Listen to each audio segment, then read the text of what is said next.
Boys ஆகட்டும் girls ஆகட்டும் தன்னோட கழுத்தில் இந்த பிக்மெண்ட் இருக்கிறது சில பேர் ரொம்ப அன்கம்ஃபர்ட்டாக ஃபீல் பண்ணுவாங்க. கேர்ள்ஸ்க்கு வந்து செயின் அலர்ஜி அப்படி இல்லைன்னா செயின் போடுறதுனால அந்த வேர்வை சேர்ந்து ஆகும். சில பேருக்கு சுகர் இருந்தாலும் ஆகும், தைராய்டு இஷ்யூஸ் இருந்தாலும் இந்த நெக்கில் ஆகிறது வந்து காமனான ஒரு விஷயம். ஆனால் சின்ன வயசில் வருது அப்படின்னா இது வந்து விளையாடுறாங்க இல்லையா குழந்தைங்க, அப்போது விளையாடுறப்ப அந்த வேர்வெல்லாம் சேர்ந்து வரும். சில பேர் நல்லா தேய்ச்சி குளிப்பாங்க, சில பேர் அது தேய்ச்சி குளித்தாலும் போகாது, அந்த வேர்வையோட அழுக்கு சேர்ந்து ஒட்டி இருக்கும்.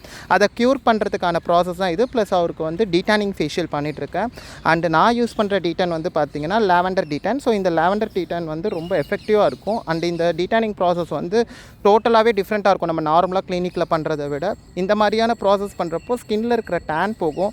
நிறைய பேர் இந்த மாதிரி பிளாக்காக இருக்குன்னா ப்ளீச் ரெஃபர் பண்ணுவாங்க. தயவு செஞ்சு அந்த மாதிரி ப்ளீச் போடாதீங்க. ப்ளீச் போட்டால் ஸ்கின் ட்ரை ஆகும், ப்ளஸ் அந்த டைமில் அதில் இருக்கிற அழுக்கு போன மாதிரி இருக்கும், ஆனால் வந்து அது ப்ராப்பராக போயிருக்காது. ஸோ இந்த ஃபேஷியல் பிடிச்சிருந்தா எனக்கு கமெண்ட் பண்ணுங்கள், கண்டிப்பாக சொல்கிறேன். தேங்க்யூ.